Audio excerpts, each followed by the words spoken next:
Praise the lord. యెషయా గ్రంథం 45వ అధ్యాయం 2వ వచనం. నేను నీకు ముందుగా పోవచ్చు మెట్టగానున్న స్థలములను సరళము చేసేదను.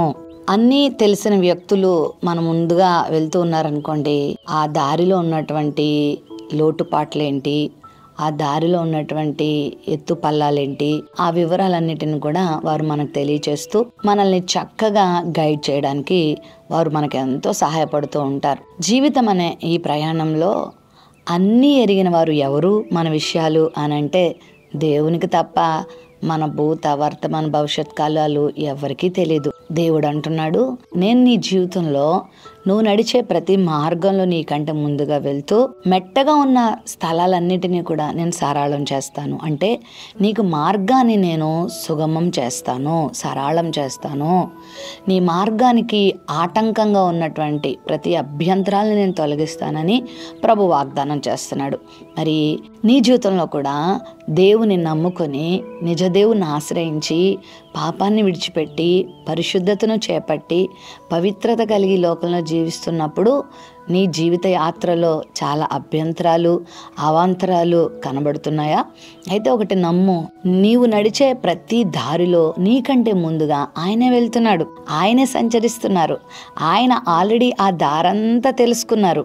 కాబట్టి నువ్వేమి చింతించాల్సిన అవసరం లేదు. ఆ దారిలో ఉన్నటువంటి అడ్డులు, ఆటంకాలు, మెట్టలు, లోయలు, కొండలు అన్నీ ఎరిగినవారు కాబట్టి నిన్న ఆయన అటు ఇటును తొలగిపోకుండా, మార్గం తప్పిపోకుండా, మరి ఇబ్బందులు పడకుండా నిన్ను నడిపించే దేవుడే అన్నాడు. అది నీ కుటుంబ జీవితం కావచ్చు, అది నీ వ్యక్తిగత జీవితం కావచ్చు, నీ భవిష్యత్తు కావచ్చు, నీ ఆరోగ్య విషయాలు కావచ్చు, మరి ఏదైనా కావచ్చు.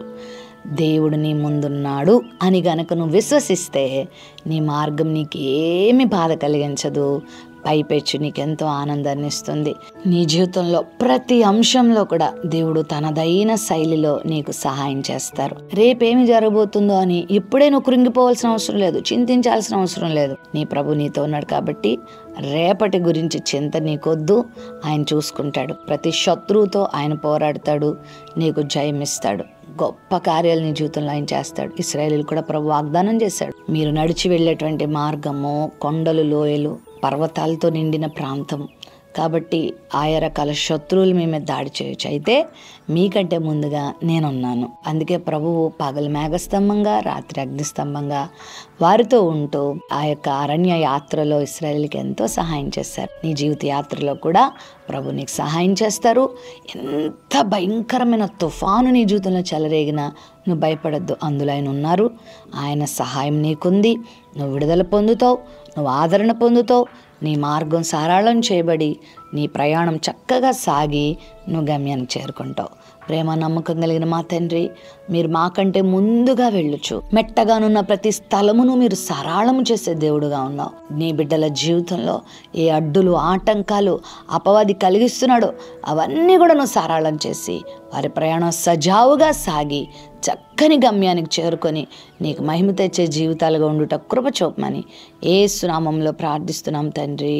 ఆమెన్.